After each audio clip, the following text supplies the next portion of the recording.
কিয়ামত অতি সন্নিকটে, যে আলামতগুলোর উপর বিশেষভাবে লক্ষ্য রাখবেন। আসসালামু আলাইকুম ওয়া রাহমাতুল্লাহ। প্রিয় দর্শক, 21 শতকের বিস্ময় হিসেবে বিশ্ববাসীকে চমকে দিয়েছিল দুবাইয়ের বুর্জ আল খলিফা। রকেটের মতো দেখতে এই ভবনটির উচ্চতা ছিল 2717 ফুট, কিন্তু বুর্জ খলিফার সেই দম্ভ গুঁড়িয়ে দিতে সৌদি আরব তৈরি করছে 3280 ফুট বা বরাবর 1 কিলোমিটার উচ্চতার ভবন জেদ্দা টাওয়ার। এর মধ্যে মধ্যপ্রাচ্যের সংবাদ মাধ্যমগুলো জানিয়েছে আরও এক আকাশচুম্বী ভবনের পরিকল্পনা করছে সৌদি, যা হবে বিশ্বের সবচেয়ে উঁচু ভবন। উচ্চতা হবে 2 কিলোমিটার উঁচু। এভাবে মরুভূমির বেদুইনরা যখন একের পর এক অট্টালিকা নির্মাণের প্রতিযোগিতায় লিপ্ত হয়েছে, তখন অনেকের কাছে মনে হয় কিয়ামত অতি সন্নিকটে। আসলে কি তাই? চলুন তাহলে কোরআন সুন্নাহর আলোকে বিস্তারিত জেনে নেওয়া যাক। টাওয়ার নির্মাণের প্রতিযোগিতা। প্রিয় দর্শক, কিয়ামতের একটি গুরুত্বপূর্ণ আলামত হচ্ছে সুউচ্চ টাওয়ার নির্মাণের প্রতিযোগিতা। আরব উপদ্বীপে প্রকাশিত এই আলামতটি ইতিমধ্যে বিশ্ববাসী দেখতে পাচ্ছে। পৃথিবীর সর্বোচ্চ টাওয়ার আরব উপদ্বীপের দুবাইতে অবস্থিত, নাম বুর্জ আল খলিফা। ভবনটির উচ্চতা 2717 ফুট। এছাড়াও অনেক সুউচ্চ ভবনের নির্মাণ কাজ চলছে আরবের বুকে, যেসব ভবন বুর্জ খলিফাকেও ছাড়িয়ে যাবে। যেমন দুবাইতে তৈরি হচ্ছে ক্রিক হারবার টাওয়ার। এর উচ্চতা হবে 3045 ফুট।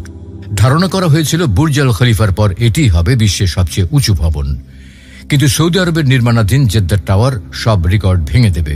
মরুভূমির বুকে গড়ে উঠছে আগামী বিশ্বের সবচেয়ে উঁচু স্থাপনা জেদ্দা টাওয়ার। আকাশচুম্বী এই স্থাপনাটির উচ্চতা হবে 3280 ফুট বা 1000 মিটার, যা বরাবর 1 কিলোমিটার উঁচু। 170 তলা বিশিষ্ট ভবনটির প্রাথমিক নির্মাণ ব্যয় ধার্য করা হয়েছিল $1.2 বিলিয়ন। তবে শেষ পর্যন্ত তার অনেক বাড়বে। 2028 সাল নাগাদ পাহাড় আর মেঘের জলরাশির মধ্যে দিয়ে মাথা উঁচু করে দাঁড়ানোর কথা রয়েছে জেদ্দা টাওয়ারের। নির্মাণ কাজ শেষ হলে এটা বিশ্বের সবচেয়ে উঁচু টাওয়ারের মর্যাদা লাভ করবে। কিন্তু এখানেই শেষ নয়। মধ্যপ্রাচ্যের সংবাদ মাধ্যম মিড এক খবরে সম্প্রতি জানিয়েছে আরও বিশাল এক ভবনের পরিকল্পনা করছে সৌদি, যা হবে বিশ্বের সবচেয়ে উঁচু ভবন, যার উচ্চতা হবে 2 কিলোমিটার উঁচু। তার মানে কিয়ামতের গুরুত্বপূর্ণ আলামত হচ্ছে সুউচ্চ টাওয়ার নির্মাণের প্রতিযোগিতা। অর্থাৎ কিয়ামতের আলামতগুলোর ভেতর আরব উপদ্বীপে যেসব বিশেষ আলামতের কথা বলা হয়েছে, সেগুলি কি তাহলে প্রকাশ পেতে শুরু করেছে? বেশ কয়েক বছর বন্ধ থাকার পর গত জানুয়ারিতে আবারও জেদ্দা টাওয়ারের নির্মাণ কাজ শুরু হয়েছে। এখন উদ্বোধনের অপেক্ষা। এটা যেন অবিশ্বাস্যভাবে নবীজির হাদিসের সঙ্গে মিলে যাচ্ছে। হাদিসে জিবরিলে বর্ণিত হয়েছে, কিয়ামতের একটি আলামত হলো দাসী তার মনিবকে প্রসব করবে এবং এককালের নগ্নপদ, বস্ত্রহীন, দরিদ্র বকরির রাখালরা বড় দালান কোঠা নির্মাণের প্রতিযোগিতা করবে।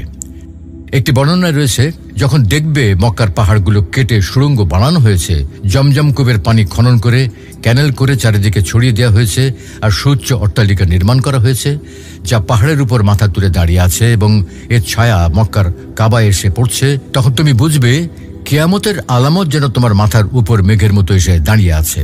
যখন মক্কায় বড় অট্টালিকা নির্মাণ করা হয়নি, অর্থাৎ আজ থেকে 70 থেকে 80 বছর পূর্বে যখন মক্কায় বড় অট্টালিকা নির্মাণ করা হয়নি, তখন ধারণা করা হতো এই বর্ণনার অর্থ হলো মানুষ পাহাড়ে যে বাড়ি নির্মাণ করবে।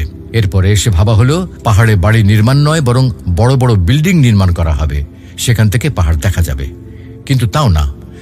যখন 2000 সালের পর কাবার পাশে ক্লক টাওয়ার নির্মাণ হলো, তখন অনেকে ভাবল এর অর্থ মক্কার পাশে পাহাড়ের চেয়ে উঁচু বিল্ডিং নির্মাণ হবে, যার ছায়া কাবায় এসে পড়বে। আর এখন তো বুরুজ আল খলিফাকে টেক্কা দিয়ে জেদ্দা টাওয়ার নির্মাণ শেষ হতে চলেছে। মানে আলোচ্য বর্ণনার এক অংশ বাস্তবায়িত হয়েছে। এখন তাহলে বর্ণনার দ্বিতীয় অংশের পালা, অর্থাৎ জমজম কূপের পানি খনন করে ক্যানেল করে চারিদিকে ছড়িয়ে দেওয়া এবং মক্কার পাহাড়গুলো কেটে সুড়ঙ্গ বানানো বাকি রয়েছে। যখন এগুলো ঘটে যাবে, তখন তুমি বুঝবে কিয়ামতের আলামত যেন তোমার মাথার উপর মেঘের মতো এসে দাঁড়িয়ে আছে। অন্য বর্ণনায় রয়েছে, কিয়ামত অনুষ্ঠিত হবে না যে পর্যন্ত সম্পদের প্রাচুর্য আসবে। এমনকি কোনো ব্যক্তি সম্পদের জাকাত নিয়ে ঘুরবে, কিন্তু নেওয়ার মতো লোক পাবে না। আরবের মাঠ ঘাট তখন চারণভূমি ও নদী নালায় পরিণত হবে। মানে কিয়ামতের উল্লেখযোগ্য ছোট আলামত হলো, একদিকে বিশ্বজুড়ে অতিবৃষ্টি, অনাবৃষ্টি, তীব্র ঠান্ডা ও দাবদাহ সহ বিভিন্ন প্রাকৃতিক দুর্যোগ ব্যাপক হারে বেড়ে যাবে। এতে ফসল উৎপাদন ক্ষতিগ্রস্ত হবে। অপরদিকে মরু অঞ্চলে ঝড় বৃষ্টির কারণে ঘটবে এর উল্টোটা। বন্যার কবলে পড়ে বিপর্যস্ত হবে আরব অঞ্চল। পানির ছোঁয়ায় শুষ্ক মরুভূমি পরিণত হবে সবুজ অরণ্যে। ইতিমধ্যে এরকম ঘটনার সাক্ষী হয়েছে সৌদি আরব। সম্প্রতি আরবে আকস্মিক বন্যায় আল উতাইবির অধিকাংশ রাস্তা পানির নিচে ডুবে গেছে। পানি দেখা গেছে মদিনার দক্ষিণ অঞ্চলগুলোতেও। রাজধানী রিয়াদের বিভিন্ন রাস্তায়ও বন্যায় কবলিত হয়েছে। একইভাবে আরবের বুকে দেখা যাচ্ছে সবুজ তৃণলতার দৃশ্য। সাম্প্রতিক সময়ে আরবের বিভিন্ন স্থানে গবেষণা করে অনেক ভূতাত্ত্বিকই এটি নিশ্চিত হয়েছেন, যাকে নবীজির ভবিষ্যৎবাণীর প্রতিফলন বলছেন অনেকে। তাহলে কি সত্যি কিয়ামত খুবই সন্নিকটে?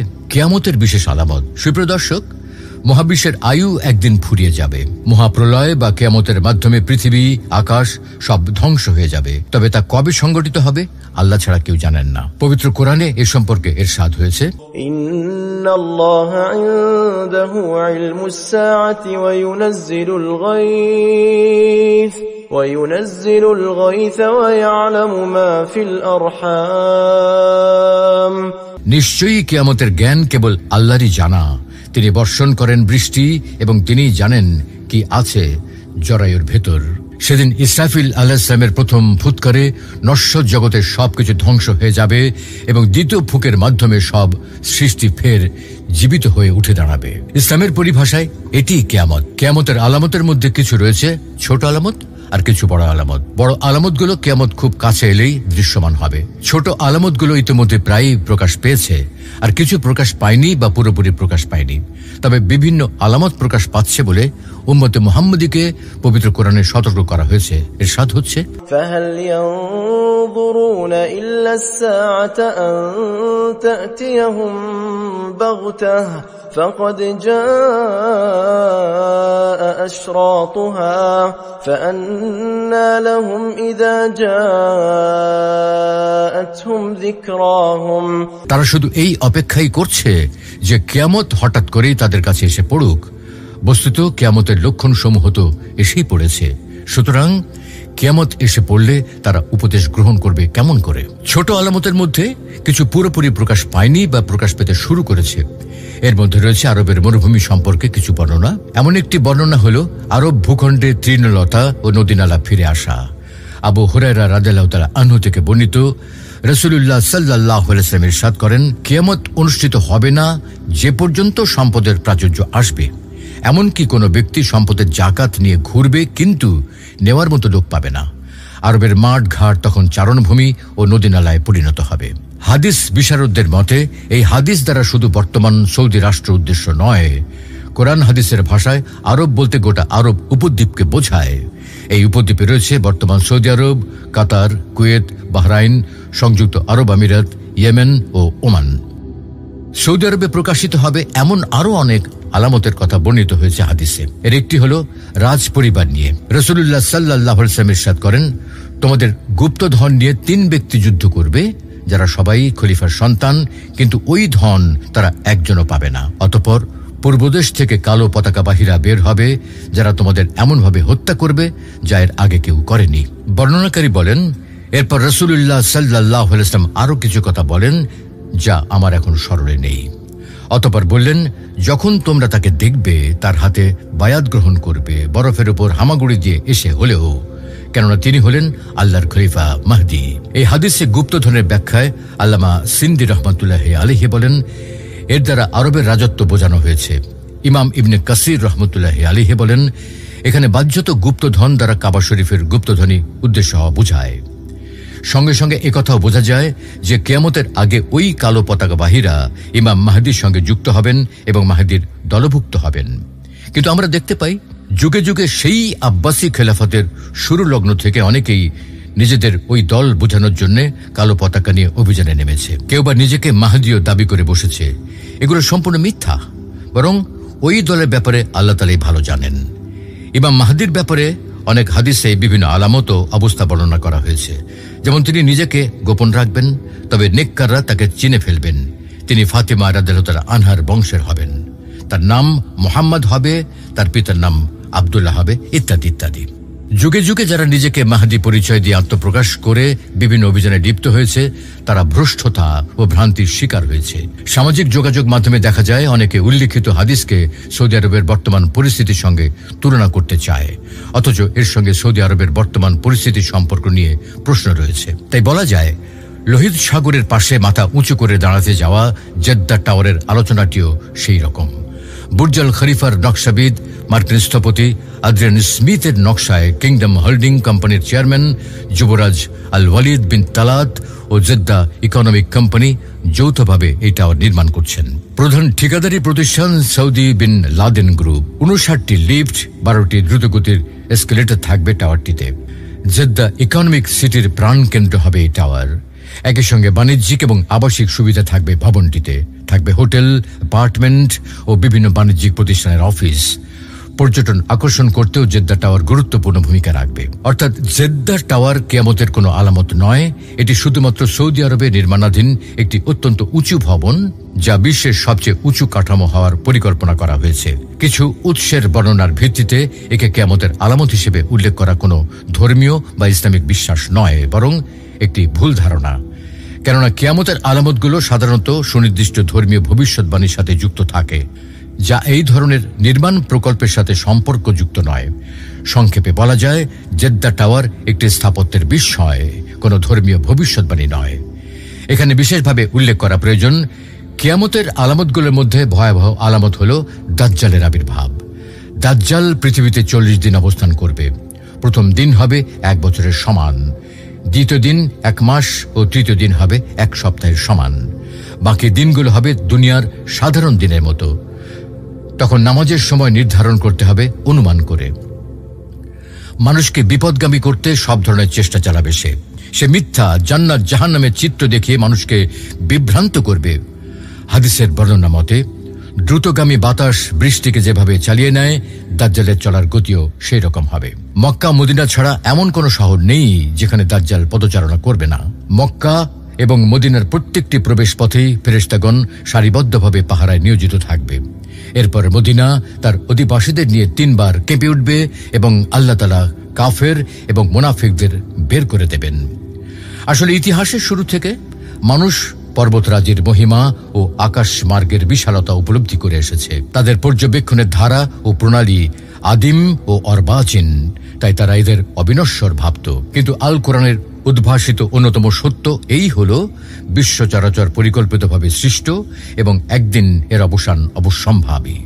সেই সঙ্গে মানব জাতি এবং সমগ্র জীবজগতেরও পরিসমাপ্তি ঘটবে। এই পরিকল্পিত বিশ্ব, যা বহুকাল থেকে নিখুঁতভাবে চলে এসেছে, তা একজন স্রষ্টার সৃষ্টি এবং তাঁরই হুকুমে, তাঁরই নির্দেশিত সময় এসবই বিনাশপ্রাপ্ত হবে। যে নির্দিষ্ট ক্ষণে অনন্ত বিশ্ব ও এর জীবকুল, জীবাণু থেকে মানব, তারকালোক ও ছায়াপথ বিলীন হবে, কোরআনে তাকে আস-সা বা নির্দিষ্ট সময় বলা হয়েছে। এই সময় কোনো কার্য নির্ঘণ্ট নয়, বরঞ্চ একটি সুনির্দিষ্ট ক্ষণ, যখন সমগ্র দুনিয়া নিঃশেষে ধ্বংসপ্রাপ্ত হবে। অখিল বিশ্বের ধ্বংসপ্রাপ্তির সংবাদের পাশাপাশি কোরআন এই ঘটনার বিস্তৃত বিবরণ প্রদান করে। যখন নভমণ্ডল বিদীর্ণ হবে, বিক্ষুব্ধ সমুদ্রেরা যখন একে অপরের উপর ঝাঁপিয়ে পড়বে, পর্বতমালা যখন চূর্ণ বিচূর্ণ হবে, সূর্য যখন অন্ধকারে ছেয়ে যাবে, সেই ভয়ঙ্কর পরিস্থিতিতে মানুষের মনে ভীতি ও আতঙ্কের সৃষ্টি হবে।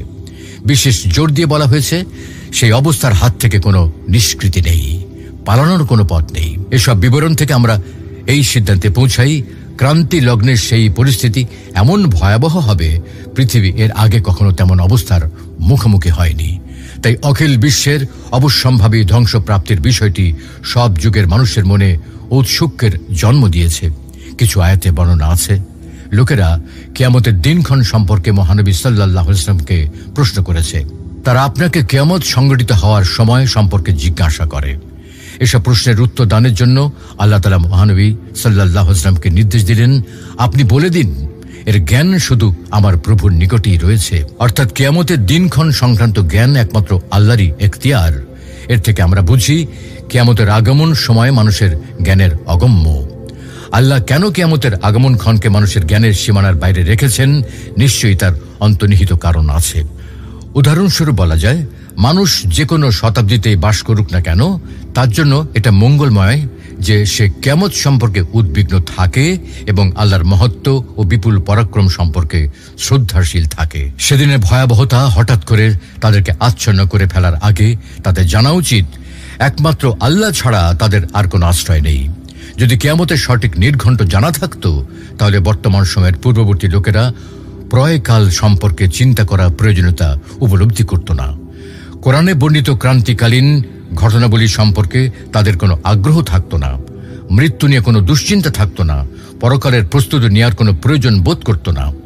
আল্লাহ রাব্বুল আলামিন আমাদের সকলকে নিজ নিজ কিয়ামত তথা মৃত্যুর জন্য যথাযথ প্রস্তুতি গ্রহণ করার তৌফিক দান করুন। আমিন।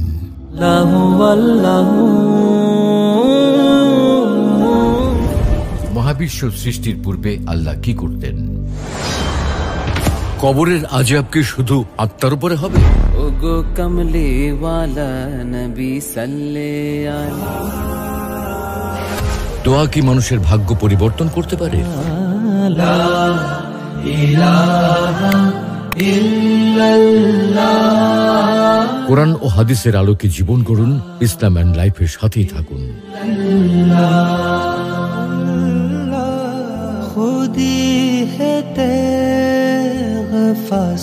ইসলাম and life, ultimate path of light.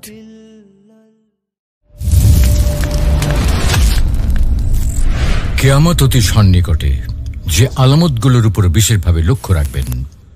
আসসালামু আলাইকুম ওয়া রাহমাতুল্লাহ।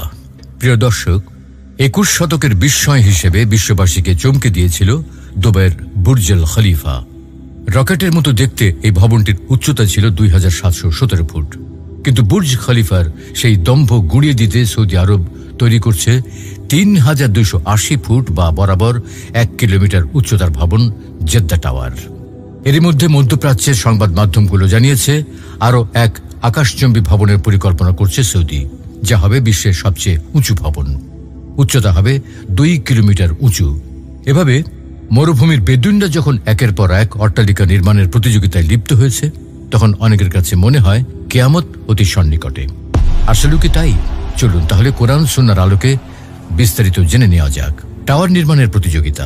প্রিয় দর্শক, কিয়ামতের একটি গুরুত্বপূর্ণ আলামত হচ্ছে সুউচ্চ টাওয়ার নির্মাণের প্রতিযোগিতা। আরব উপদ্বীপে প্রকাশিত এই আলামতটি ইতিমধ্যে বিশ্ববাসী দেখতে পাচ্ছে। পৃথিবীর সর্বোচ্চ টাওয়ার আরব উপদ্বীপের দুবাইতে অবস্থিত, নাম বুর্জ আল খলিফা। ভবনটির উচ্চতা 2717 ফুট। এছাড়াও অনেক সুউচ্চ ভবনের নির্মাণ কাজ চলছে আরবের বুকে, যেসব ভবন বুর্জ খলিফাকেও ছাড়িয়ে যাবে। যেমন দুবাইতে তৈরি হচ্ছে ক্রিক হারবার টাওয়ার। এর উচ্চতা হবে 3045 ফুট। ধারণা করা হয়েছিল বুর্জ আল খলিফার পর এটি হবে বিশ্বের সবচেয়ে উঁচু ভবন। কিন্তু সৌদি আরবের নির্মাণাধীন জেদ্দা টাওয়ার সব রেকর্ড ভেঙে দেবে। মরুভূমির বুকে গড়ে উঠছে আগামী বিশ্বের সবচেয়ে উঁচু স্থাপনা জেদ্দা টাওয়ার। আকাশচুম্বী এই স্থাপনাটির উচ্চতা হবে 3280 ফুট বা 1000 মিটার, যা বরাবর 1 কিলোমিটার উঁচু। 170 তলা বিশিষ্ট ভবনটির প্রাথমিক নির্মাণ ব্যয় ধার্য করা হয়েছিল $1.2 বিলিয়ন। তবে শেষ পর্যন্ত তার অনেক বাড়বে। 2028 সাল নাগাদ পাহাড় আর মেঘের জলরাশির মধ্যে দিয়ে মাথা উঁচু করে দাঁড়ানোর কথা রয়েছে জেদ্দা টাওয়ারের। নির্মাণ কাজ শেষ হলে এটা বিশ্বের সবচেয়ে উঁচু টাওয়ারের মর্যাদা লাভ করবে। কিন্তু এখানেই শেষ নয়। মধ্যপ্রাচ্যের সংবাদ মাধ্যম মিড এক খবরে সম্প্রতি জানিয়েছে আরও বিশাল এক ভবনের পরিকল্পনা করছে সৌদি, যা হবে বিশ্বের সবচেয়ে উঁচু ভবন, যার উচ্চতা হবে 2 কিলোমিটার উঁচু। তার মানে কিয়ামতের গুরুত্বপূর্ণ আলামত হচ্ছে সুউচ্চ টাওয়ার নির্মাণের প্রতিযোগিতা। অর্থাৎ কিয়ামতের আলামতগুলোর ভেতর আরব উপদ্বীপে যেসব বিশেষ আলামতের কথা বলা হয়েছে, সেগুলি কি তাহলে প্রকাশ পেতে শুরু করেছে? বেশ কয়েক বছর বন্ধ থাকার পর গত জানুয়ারিতে আবারও জেদ্দা টাওয়ারের নির্মাণ কাজ শুরু হয়েছে। এখন উদ্বোধনের অপেক্ষা। এটা যেন অবিশ্বাস্যভাবে নবীজির হাদিসের সঙ্গে মিলে যাচ্ছে। হাদিসে জিবরিলে বর্ণিত হয়েছে, কিয়ামতের একটি আলামত হল দাসী তার মনিবকে প্রসব করবে এবং এককালের নগ্নপদ, বস্ত্রহীন, দরিদ্র, বকরির রাখালরা বড় দালান কোঠা নির্মাণের প্রতিযোগিতা করবে। একটি বর্ণনায় রয়েছে, যখন দেখবে মক্কার পাহাড়গুলো কেটে সুড়ঙ্গ বানানো হয়েছে, জমজম কূপের পানি খনন করে ক্যানেল করে চারিদিকে ছড়িয়ে দেওয়া হয়েছে, আর সুউচ্চ অট্টালিকা নির্মাণ করা হয়েছে যা পাহাড়ের উপর মাথা তুলে দাঁড়িয়ে আছে এবং এর ছায়া মক্কার কাবায় এসে পড়ছে, তখন তুমি বুঝবে কিয়ামতের আলামত যেন তোমার মাথার উপর মেঘের মতো এসে দাঁড়িয়ে আছে। যখন মক্কায় বড় অট্টালিকা নির্মাণ করা হয়নি, অর্থাৎ আজ থেকে 70 থেকে 80 বছর পূর্বে যখন মক্কায় বড় অট্টালিকা নির্মাণ করা হয়নি, তখন ধারণা করা হতো এই বর্ণনার অর্থ হলো মানুষ পাহাড়ে যে বাড়ি নির্মাণ করবে। এরপরে এসে ভাবা হলো পাহাড়ে বাড়ি নির্মাণ নয়, বরং বড় বড় বিল্ডিং নির্মাণ করা হবে, সেখান থেকে পাহাড় দেখা যাবে। কিন্তু তাও না। যখন 2000 সালের পর কাবার পাশে ক্লক টাওয়ার নির্মাণ হলো, তখন অনেকে ভাবল এর অর্থ মক্কার পাশে পাহাড়ের চেয়ে উঁচু বিল্ডিং নির্মাণ হবে, যার ছায়া কাবায় এসে পড়বে। আর এখন তো বুরুজ আল খলিফাকে টেক্কা দিয়ে জেদ্দা টাওয়ার নির্মাণ শেষ হতে চলেছে। মানে আলোচ্য বর্ণনার এক অংশ বাস্তবায়িত হয়েছে। এখন তাহলে বর্ণনার দ্বিতীয় অংশের পালা, অর্থাৎ জমজম কূপের পানি খনন করে ক্যানেল করে চারিদিকে ছড়িয়ে দেওয়া এবং মক্কার পাহাড়গুলো কেটে সুড়ঙ্গ বানানো বাকি রয়েছে। যখন এগুলো ঘটে যাবে, তখন তুমি বুঝবে কিয়ামতের আলামত যেন তোমার মাথার উপর মেঘের মতো এসে দাঁড়িয়ে আছে। অন্য বর্ণনায় রয়েছে কিয়ামত অনুষ্ঠিত হবে না যে পর্যন্ত সম্পদের প্রাচুর্য আসবে। এমনকি কোনো ব্যক্তি সম্পদের জাকাত নিয়ে ঘুরবে, কিন্তু নেওয়ার মতো লোক পাবে না।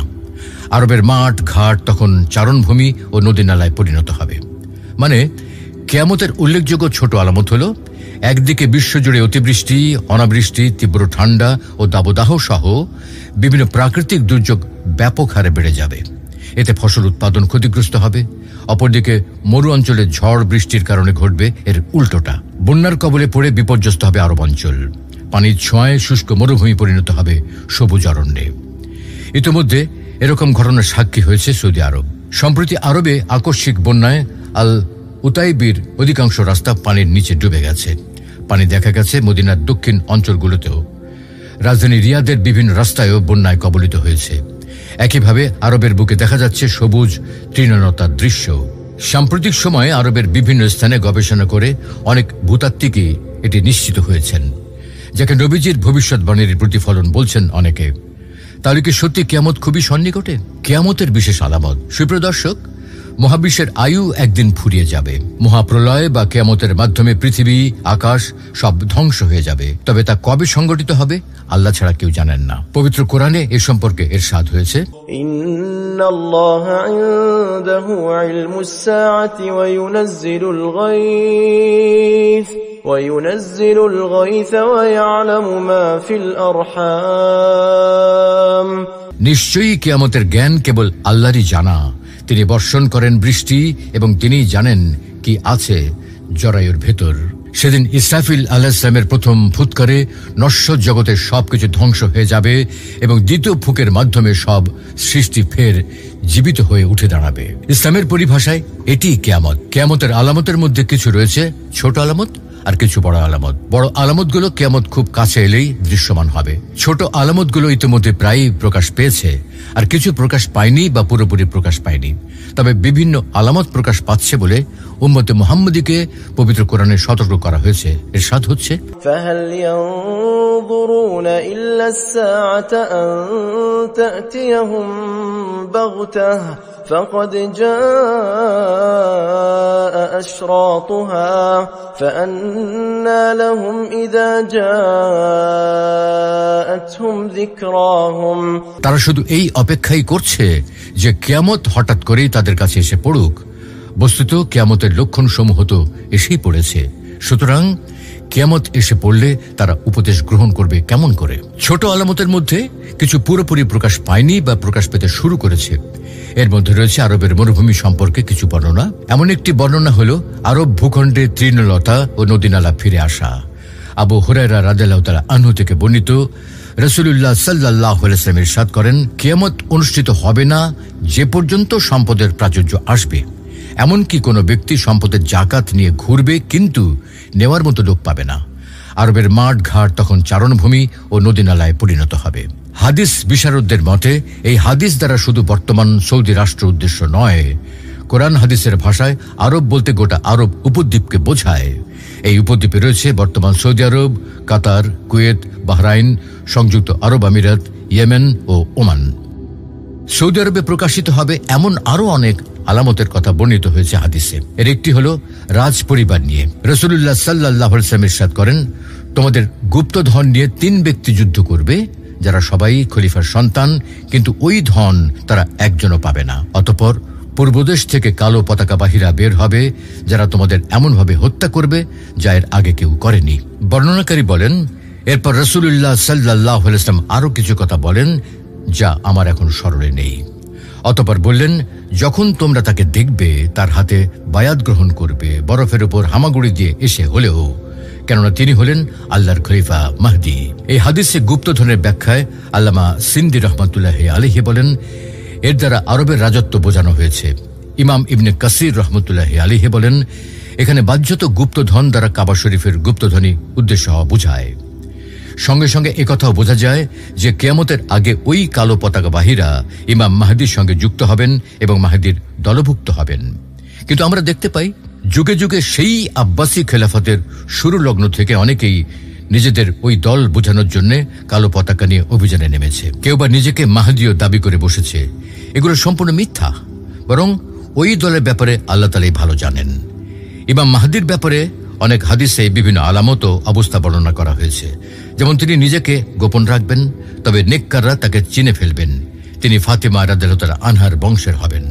তার নাম মুহাম্মদ হবে, তার পিতার নাম আব্দুল্লাহ হবে, ইত্যাদি ইত্যাদি। যুগে যুগে যারা নিজেকে মাহদী পরিচয় দিয়ে আত্মপ্রকাশ করে বিভিন্ন অভিযানে লিপ্ত হয়েছে, তারা ভ্রষ্টতা ও ভ্রান্তির শিকার হয়েছে। সামাজিক যোগাযোগ মাধ্যমে দেখা যায় অনেকে উল্লিখিত হাদিসকে সৌদি আরবের বর্তমান পরিস্থিতির সঙ্গে তুলনা করতে চায়, অথচ এর সঙ্গে সৌদি আরবের বর্তমান পরিস্থিতির সম্পর্ক নিয়ে প্রশ্ন রয়েছে। তাই বলা যায়, লোহিত সাগরের পাশে মাথা উঁচু করে দাঁড়াতে যাওয়া জেদ্দা টাওয়ারের আলোচনাটিও সেই রকম। বুর্জ আল খলিফার নকশাবিদ মার্কিন স্থপতি আদ্রিয়ান স্মিথের নকশায় কিংডম হোল্ডিং কোম্পানির চেয়ারম্যান যুবরাজ আল ওয়ালিদ বিন তালাত ও জেদ্দা ইকোনমিক কোম্পানি যৌথভাবে এই টাওয়ার নির্মাণ করছেন। প্রধান ঠিকাদারি প্রতিষ্ঠান সৌদি বিন লাদেন গ্রুপ। 59টি লিফট, 12টি দ্রুতগতির এসকেলেটর থাকবে টাওয়ারটিতে।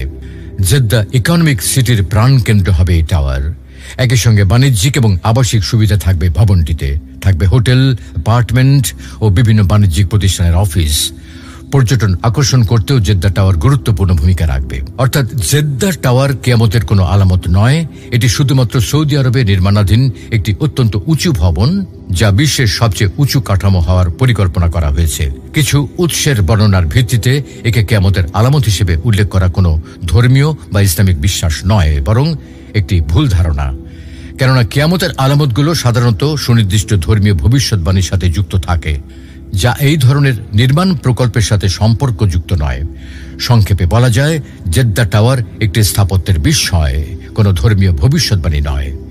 এখানে বিশেষভাবে উল্লেখ করা প্রয়োজন, কিয়ামতের আলামতগুলোর মধ্যে ভয়াবহ আলামত হল দাজ্জালের আবির্ভাব।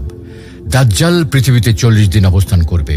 প্রথম দিন হবে 1 বছরের সমান, দ্বিতীয় দিন 1 মাস ও তৃতীয় দিন হবে 1 সপ্তাহের সমান। বাকি দিনগুলো হবে দুনিয়ার সাধারণ দিনের মতো। তখন নামাজের সময় নির্ধারণ করতে হবে অনুমান করে। মানুষকে বিপদগামী করতে সব ধরনের চেষ্টা চালাবে সে মিথ্যা, জান্নাত জাহান্নামের চিত্র দেখিয়ে মানুষকে বিভ্রান্ত করবে। হাদিসের বর্ণনা মতে দ্রুতগামী বাতাস বৃষ্টিকে যেভাবে চালিয়ে নেয়, দাজ্জালের চলার গতিও সেই রকম হবে। মক্কা মদিনা ছাড়া এমন কোনো শহর নেই যেখানে দাজ্জাল পদচারণা করবে না।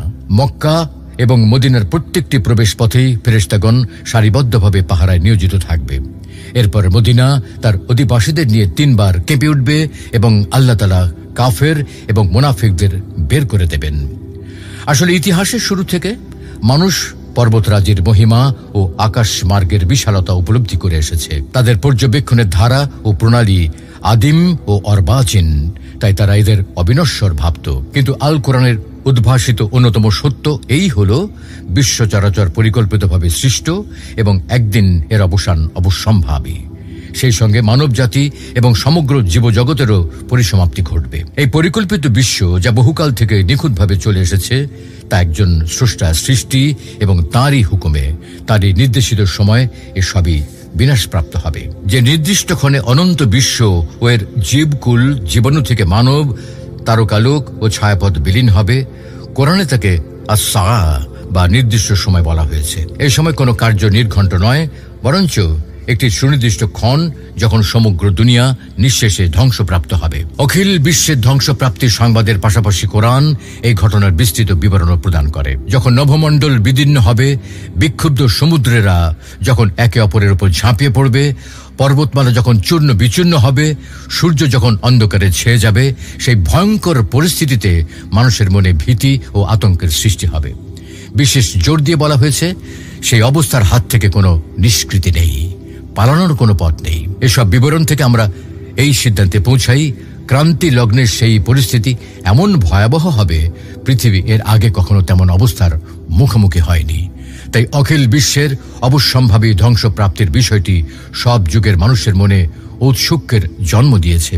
কিছু আয়াতে বর্ণনা আছে, লোকেরা কিয়ামতের দিনক্ষণ সম্পর্কে মহানবী সাল্লাল্লাহু আলাইহি ওয়াসাল্লামকে প্রশ্ন করেছে। তারা আপনাকে কিয়ামত সংঘটিত হওয়ার সময় সম্পর্কে জিজ্ঞাসা করে। এসব প্রশ্নের উত্তর দানের জন্য আল্লাহ তাআলা মহানবী সাল্লাল্লাহু আলাইহি ওয়াসাল্লামকে নির্দেশ দিলেন, আপনি বলে দিন, এর জ্ঞান শুধু আমার প্রভুর নিকটেই রয়েছে। অর্থাৎ কিয়ামতের দিনক্ষণ সংক্রান্ত জ্ঞান একমাত্র আল্লাহরই এখতিয়ার।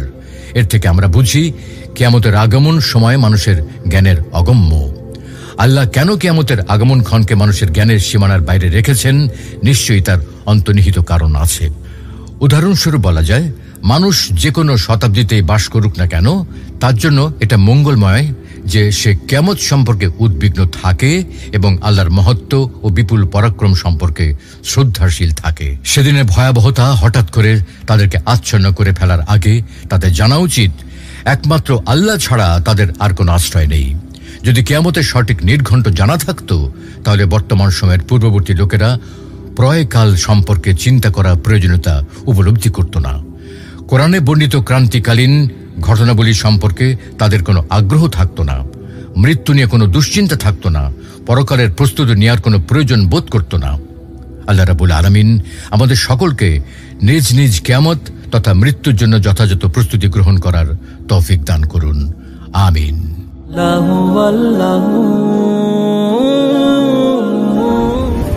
মহাবিশ্ব সৃষ্টির পূর্বে আল্লাহ কি করতেন? কবরের আযাব কি শুধু আত্মার উপরে হবে? ওগো কমলে ওয়ালা নবী সাল্লে আলা। দোয়া কি মানুষের ভাগ্য পরিবর্তন করতে পারে? লা ইলাহা ইল্লাল্লাহ। কোরআন ও হাদিসের আলোকে জীবন গড়ুন, ইসলাম এন্ড লাইফের সাথেই থাকুন।